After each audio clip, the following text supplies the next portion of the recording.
You're listening to Systemic Era Podcast. The failure was designed. Trump's long con on his drooling MAGA base came into focus right before America 250, based on an article by Tara Dublin.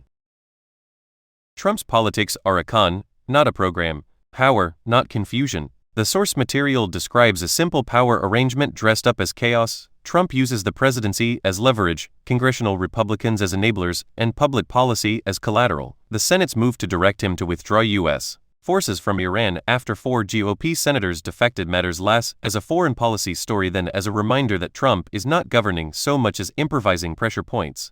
That is the real through line here. He is not confused about outcomes. He is using institutional power to force submission, punish resistance, and keep his coalition obedient. Housing as hostage material. The clearest example is the planned Housing Affordability Bill signing, which Trump canceled after failing to get the racist SAVE Act through. The article says he tied the housing bill to voting restrictions, specifically making it harder for women who changed their names to vote. That is not bargaining in any democratic sense.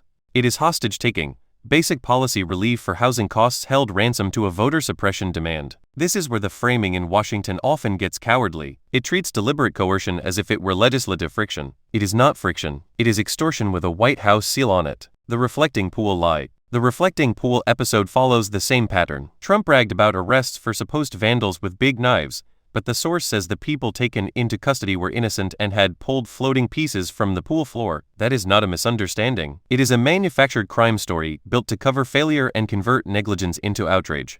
This is how Trump operates when the spectacle breaks down. He announces the improvement, claims credit for the mess, then invents an enemy when the result looks embarrassing. The source's account of the Algegate stunt makes the point plainly. The lie is not a side effect of the policy. The lie is the policy, the grift behind the gimmick. The article also points to the contractor ecosystem around Trump, including donor John Caffaro, who has prior convictions for bribing a member of Congress and violating campaign finance law. That detail matters because it strips away the fantasy that these are civic improvements gone wrong. The people around Trump are often selected for loyalty, dirt, and willingness to participate in a con. The cheapest labor, the tackiest production values, the grandest promises, the fastest collapse. That is not accidental incompetence. It is the business model. MAGA as enabling infrastructure. MAGA is not merely believing the lie, it is helping maintain the machinery that produces it. The source describes supporters who will absorb higher costs, tolerate vandalized national spaces, and still defend the man doing it. That is not a political constituency being misled in the ordinary sense.